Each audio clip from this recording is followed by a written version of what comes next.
صحابی کو زکات وصول کرنے کے لیے بھیجا تو وہاں سے انکار کا جواب ملا. اللہ کے نبی صلی اللہ علیہ وسلم کے صحابی آ گئے اور پتہ چلا کہ اللہ کے نبی صلی اللہ علیہ وسلم ناراض ہو گئے. تو وہ اپنی ساری زکات کی رقم لے کر حضور کی خدمت میں حاضر ہوئے. اللہ کے نبی نے انکار فرما دیا. نہیں. یہاں پر میں آپ کو ایک بات کہنا چاہتا ہوں. احسان مانو ان لوگوں کا جو آپ کے دوروں پہ آ رہے ہیں زکات وصول کرنے کے. یقین مانیے, احسان مانیے.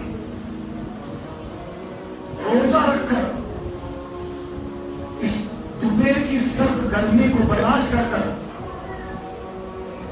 دین اسلام کی حفاظت کے لیے کم تنخواہوں پر آپ لوگوں میں در در گھر گھر ٹھوکریں کھا رہے ہیں.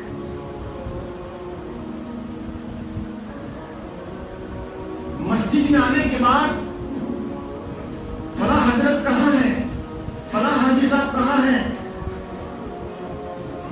یہ فلاں حضرت کی ملاقات کہاں ہوگی,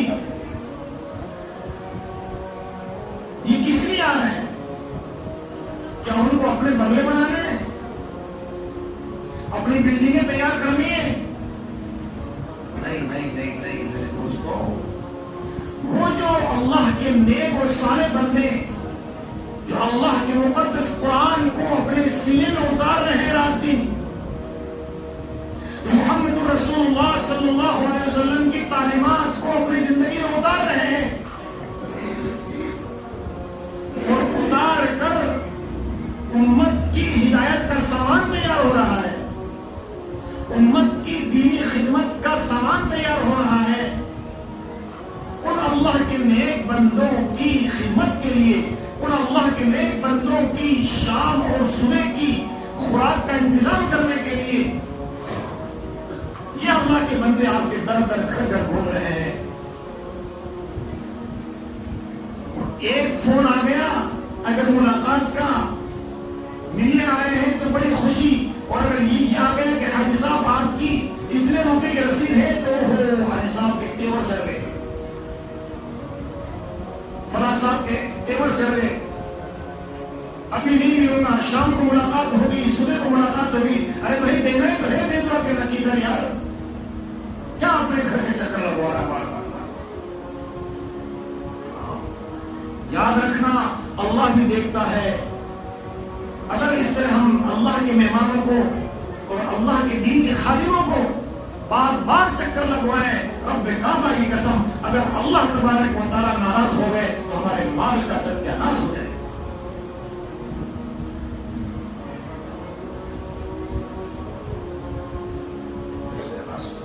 دیکھو مدارس کے خدا خدام جن کو ایک جگہ بیٹھ کر اللہ اللہ کرنا چاہیے, جن کو رمضان کے روزوں کی اچھی طرح رمضان کے مہینے میں اچھی طرح عبادت کرنی چاہیے, جس طریقے سے آپ حضرات یکسوئی چاہتے ہو وہ تو آپ سے بڑھ کر ہے, عالم دین ہے,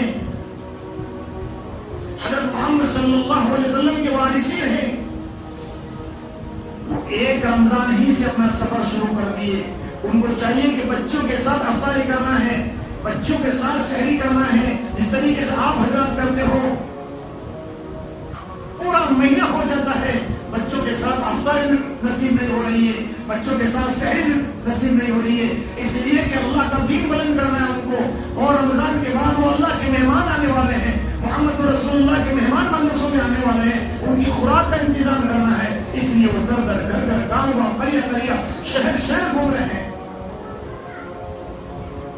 یاد رکھنا میرے دوستوں بزرگوں, اگر یہ علماء کرام نہ ہوتے تو رب کعبہ کی قسم کوئی تمہارے جنازے کی نماز پڑھانے والا تم کو نہیں ملتا, نکاح پڑھانے والے تم کو نہیں ملتے, تمہاری نمازوں کی امامت کرنے والے تم کو نہیں ملتے, تراویح میں تمہیں حفاظ نہیں ملتے, تمہارے دینی مسائل حل کرنے والے مفتی نہیں ملتے, تمہارے دینی تقاضے پورے کرنے والے کوئی علماء نہیں ملتے.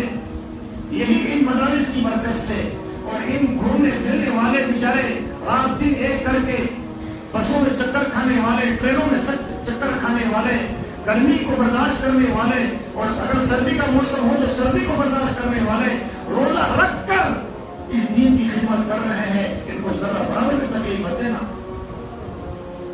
ان کو حقیر نہ سمجھنا۔ یہ بلا غرض کام کر رہے ہیں، بلا غرض، کوئی غرض نہیں ہے۔ آج دنیا کا ایک فرد جب گھر سے اپنا پاؤں باہر نکالتا ہے، اس کی کوئی نہ کوئی غرض ہوتی ہے، کسی غرض کے بغیر وہ اپنا پاؤں نہیں نکالتا، اس کی ایک نہ ایک دنیاوی غرض ہوتی ہے، یا تو مال حاصل کرنے کی غرض ہوتی ہے یا مال کمانے کی غرض ہوتی ہے۔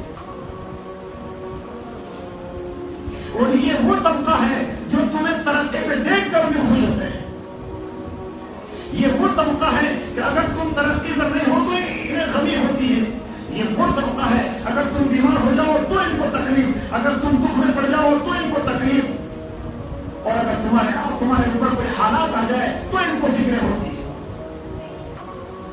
تمہارے بچے دین سے بے دین ہو جائے تو ان کو فکر ہوتی ہے، تمہارے بچے لا الہ الا اللہ کے بغیر زندگی گزارتے ہیں تو ان کو فکر ہوتی ہے، تم بغیر نماز کی زندگی گزارتے ہو تو ان کو فکر ہوتی ہے۔